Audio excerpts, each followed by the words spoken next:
Hi there, in this video, we're running a live test in Blender using our platform, Emergentic.AI. Hi there. In this video, we're running a live test in Blender using our platform, Emergentic.AI. Meet Amy and Michelle, the AI agents generated by Emergentic. Watch as they begin to create and manipulate objects within a 3D environment, all driven by AI behavior. Let's kick things off with a prompt and see what they come up with. Create a solar system animation in Blender. Execute as much code as possible. Add lighting, stars, and procedural shader effects.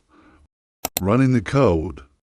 Here we can see Amy and Michelle starting to make decisions, choosing what to create first, and even tweaking the lighting and textures of the planets in real time.